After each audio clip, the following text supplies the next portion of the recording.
하이브리스토필리아. 이는 범죄자나 반사회적 행동을 하는 사람들에게 성적 또는 감정적으로 끌리는 현상을 의미합니다. 이 용어는 주로 극단적인 범죄자, 특히 폭력적인 범죄를 저지른 사람들에게 매혹을 느끼는 경우 사용됩니다. 이번 사건은 앞에서 설명한 하이브리스토필리아와 관련이 있는 일본의 엽기 살인 사건, 네바다 땅 사건입니다. 2004년 6월 1일 일본의 한 초등학교에서 여학생이 커터칼로 잔인하게 살해되는 사건이 발생하게 됩니다. 가해자의 이름은 나츠미. 그녀가 여자아이 동급생을 커터칼로 잔인하게 살해했을 때는 초등학교 6학년에 불과했습니다. 이러한 잔인한 살인 사건은 도대체 어쩌다가 발생하게 되었을까요? 나츠미는 좋은 성적을 유지하며 성실한 학생이었는데요.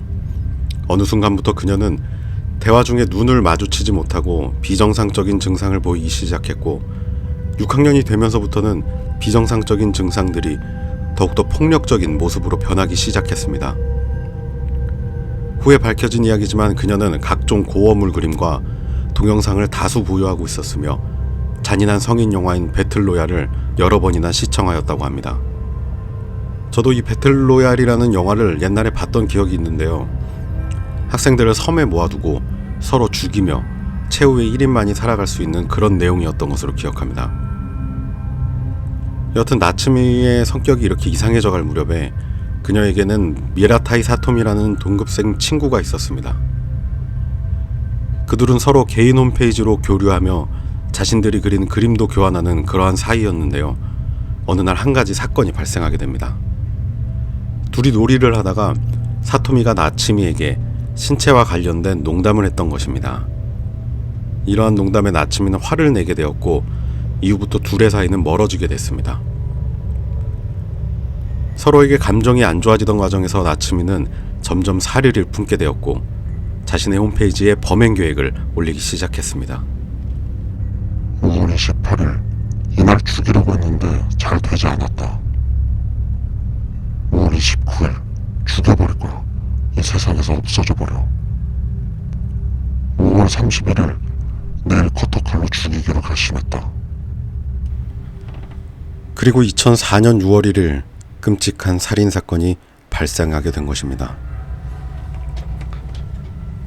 사건 당일 점심시간 나츠미는 빈 교실로 사토미를 불러낸 뒤 의자에 앉게 하고 눈을 가렸고 커터칼로 피해자의 목과 왼쪽 손목을 수차례 난도질하였습니다. 그로 인해 사토미는 과다출혈로 사망하였고 나츠미는 유유히 교실에 떠나게 됩니다.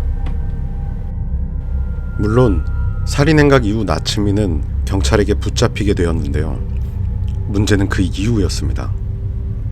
그때 당시 일본에는 미성년자가 범행을 저지른 경우 그 가해자의 신상을 공개하지 않는 법률이 존재하여 가해자의 본명이 알려지지 않았으나 어떤 이유에선지 범행 후 가해자의 사진이 한 장 공개되었습니다. 그녀의 외모는 살인을 저질렀을 거라고는 생각되지 않는 너무나도 귀엽고 평범한 외모였습니다. 그러한 외모 때문에 그녀는 일본의 그림 게시판이나 이채널 등 인터넷상에서 이슈가 되어 그녀를 주제로 한 팬아트나 코스프레 등 정상적인 사람이라면 이해하지 못할 정도로 큰 인기를 끌게 되었습니다. 심지어 그녀의 옷에 적힌 네바다라는 글자로 인해 그녀는 네바다 땅이라는 별명을 갖게 되었습니다. 땅이라는 것은 일본에서 흔히 쓰는 짱이라는 말의 모해 계열 호칭이라고 하는데요. 이처럼 그녀의 잔인한 범행에도 불구하고 이상하리 많지 일본 사회에서는 그녀를 범죄자가 아닌 스타로 바라보는 시각이 많이 있었습니다. 해당 사진들은 나츠미를 소재로 한 팬아트와 코스프레 사진들입니다. 현재 나츠미는 개명하고 결혼했다는 루머도 있지만 아직 그녀의 행방은 오리무중인 상태로 나오고 있습니다. 저는 이 사건을 보고 그러한 생각을 한번 해봤습니다. 그녀가 이러한 범죄를 저지른 가장 큰 원인은 무엇일까? 그녀가 접했던 잔인한 영상물들 때문이었을까? 아니면 그녀의 성품을 결정하는 유전적인 문제가 원인이었을까? 또 그녀에게 열광했던 사람들은 어떠한 이유로 그녀에게 열광했던 것일까? 여러분들의 생각은 어떻습니까? 그녀가 살인을 저지른 근본적인 원인은 무엇이었으며 과연 사회가 그녀의 악행을 막을 수 있었을까요?